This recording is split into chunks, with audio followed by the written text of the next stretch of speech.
Hello class 6 learning with প্রিয়ার আজকের আয়োজনে তোমাদের সবাইকে স্বাগত জানাচ্ছি। আমরা আজকে আলোচনা করছি তোমাদের লেসন 7 থেকে এবং পেজ নাম্বার হচ্ছে 19। আর এই লেসনটার নাম হচ্ছে হোল্ডিং হ্যান্ডস।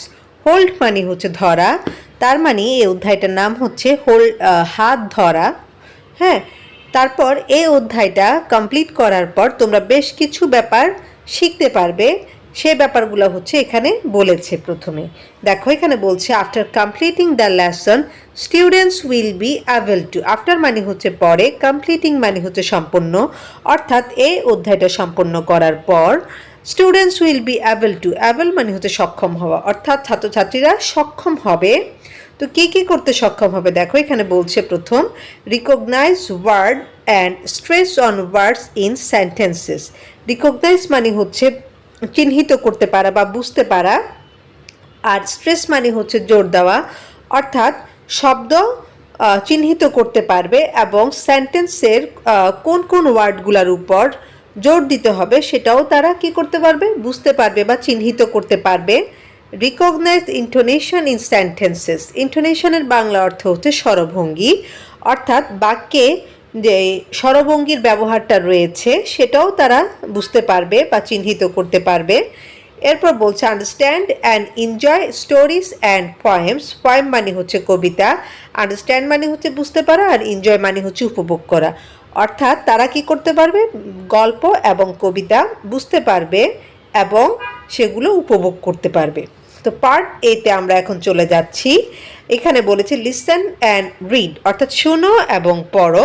তো এখানে খুব চমৎকার একটা কবিতা তোমাদেরকে দিয়েছে, আর এই কবিতাটার নামই হচ্ছে হোল্ডিং হ্যান্ডস, অর্থাৎ হাত ধরা।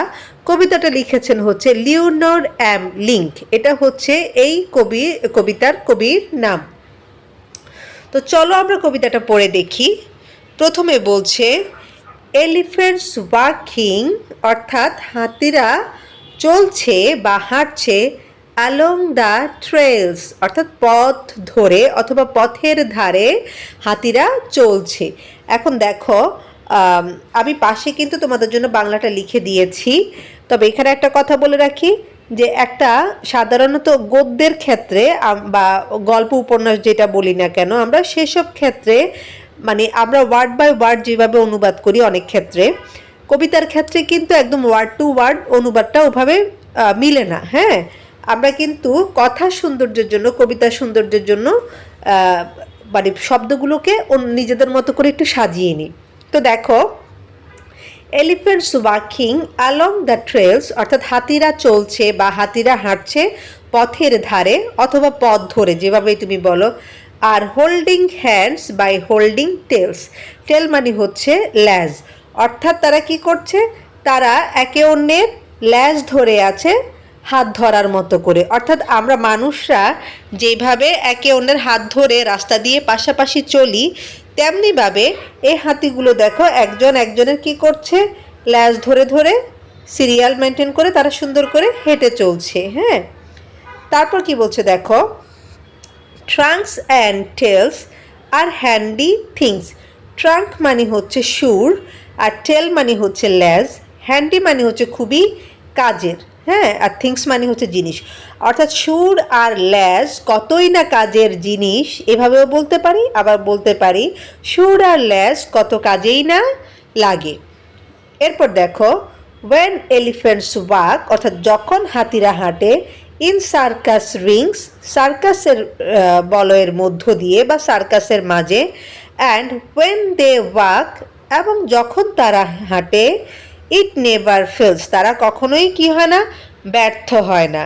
ঠিক আছে, তা আমি মিলানোর জন্য এভাবে বলতে পারো যে যখন হাতিরা হাঁটে সার্কাসের মাঝে আর যখন তারা হাঁটে একেবারেই ঠিক। They are holding hands by holding tails, তারা কি করে আছে, মানে হাত ধরার মতো করে ল্যাজ ধরে আছে। ঠিক আছে, তো এইটার বাংলাটা এরকম বলতে পারো, ল্যাজ ধরে ধরে হাত ধরে রাখে ঠিক। তো খুবই চমৎকার একটা কবিতা আমরা দেখলাম। এরপর দেখো পার্ট A1-এ বলছে recite the poem in groups. Recite মানে হচ্ছে আবৃত্তি করা, অর্থাৎ দলবদ্ধভাবে এই কবিতাটা আবৃত্তি করো। ইন পেয়ার্স, অথবা কি করতে পারো জোড়ায় জোড়ায়ও করতে পারো। অ্যান্ড দেন ইন্ডিভিজুয়ালি মানে হচ্ছে এককভাবে, হ্যাঁ। তারপর কি করো, নিজে নিজে করো। অর্থাৎ এই কবিতাটা তোমরা প্রথমে দলবদ্ধভাবে আবৃত্তি করবে, তারপর হচ্ছে দুজন দুজন করে আবৃত্তি করবে, তারপর হচ্ছে একা একা করবে, হ্যাঁ। এটা হচ্ছে তোমার A1 এর কাজ।